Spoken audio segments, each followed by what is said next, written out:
ನಿಂತ್ಕೊಳ್ಳಿ. ಬಂದ್ರಿ ಇವಾಗ ಒದೇ ಹೊಡ್ತು ಮಾಡಿ ಇವಾಗ.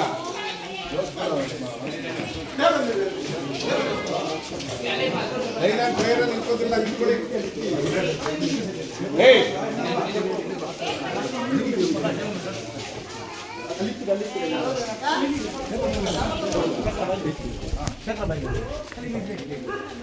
ಒಂದು ನಿಮಿಷ ಹೌದಾ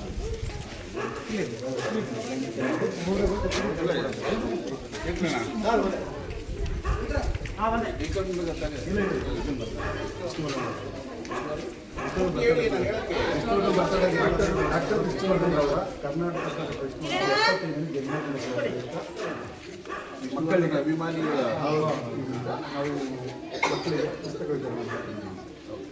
ಮಕ್ಕಳೇ, ಬಲೋ ಭಾರತ್ ಮಾತಾ ಕಿ.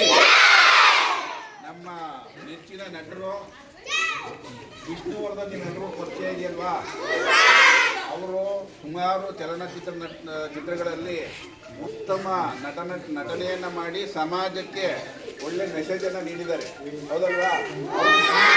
ಜೀವಿತಾವಧಿನಲ್ಲಿ ಅವರು ಸುಮಾರು ಜನೋಪಕಾರಿ ಕೆಲಸಗಳನ್ನು ಕೂಡ ಸಮಾಜಕ್ಕೆ ಮಾಡಿದ್ದಾರೆ. ಅವರು ಕಾಲವಾದ ನಂತರ ಅವರಿಗೆ ಇತ್ತೀಚೆಗೆ ಕರ್ನಾಟಕ ರತ್ನ ಎಂಬತಕ್ಕಂಥ ಪ್ರಶಸ್ತಿಯನ್ನು ಕೂಡ ನಮ್ಮ ಕೆಲ ಸರ್ಕಾರ ಕೊಟ್ಟು ಅವರು ಗೌರವಿಸಿದೆ.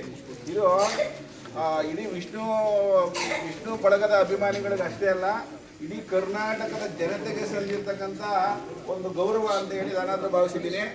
ಈ ಕರ್ನಾಟಕದಲ್ಲಿರ್ತಕ್ಕಂಥ ವಿಷ್ಣು ಅಭಿಮಾನಿಗಳ ಬಳಗದವರು ಈ ದಿವಸ ನಮ್ಮ ಶ್ರೀನಿವಾಸ್ ಕಾಲೋನಿಯಲ್ಲಿ ಇರ್ತಕ್ಕಂಥ ಮುಖಂಡರುಗಳು, ನಮ್ಮ ಶೇಖರಣ್ಣ ಮತ್ತು ರಾಜು ಗೌಡರು, ವಿಷ್ಣುವರ್ಧನ್ ಅಭಿಮಾನಿಗಳ ಸಂಘದ ಅಧ್ಯಕ್ಷರಾಗಿರ್ತಕ್ಕಂಥ ರಾಜು ಗೌಡರು ಪಾಪ ಬೆಳಗಿಂದನೂ ಕೂಡ ವ್ಯವಸ್ಥಿತವಾಗಿ ಅನ್ನ ಸಂತರ್ಪಣೆಯನ್ನು ಮಾಡಿದ್ದಾರೆ, ಪುಸ್ತಕಗಳನ್ನು ವಿತರಣೆ ಮಾಡಿದ್ದಾರೆ, ರಕ್ತದಾನ ಶಿಬಿರ, ಇನ್ನೂ ಹಲವಾರು ಕಾರ್ಯಕ್ರಮಗಳನ್ನು ಹಮ್ಮಿಕೊಂಡಿದ್ದು ಜನೋಪಕಾರಿ ಕೆಲಸಗಳನ್ನು ಮಾಡ್ತಾ ಬಂದಿದ್ದಾರೆ.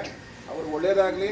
ಮತ್ತು ವಿಷ್ಣುವರ್ಧನ್ಗೆ ನಮ್ಮನ್ನೆಲ್ಲ ಆಗಲಿ ಹೋಗಿರ್ತಕ್ಕಂಥ ಅವ್ರಿಗೂ ಕೂಡ ಅವ್ರ ಆತ್ಮಕ್ಕೆ ಶಾಂತಿ ಸಿಗಲಿ. ಈ ಕರ್ನಾಟಕ ರತ್ನ ಎಂಬತಕ್ಕಂಥ ಪ್ರಶಸ್ತಿ ಸಿಕ್ಕಿರ್ತಕ್ಕಂಥದ್ದು ಅವ್ರಿಗೆ ಖುಷಿಯಾಗಿದೆ ಅಂತೇಳಿ ಇಡೀ ಕರ್ನಾಟಕದ ಜನತೆಯ ಪರವಾಗಿ ನಾವು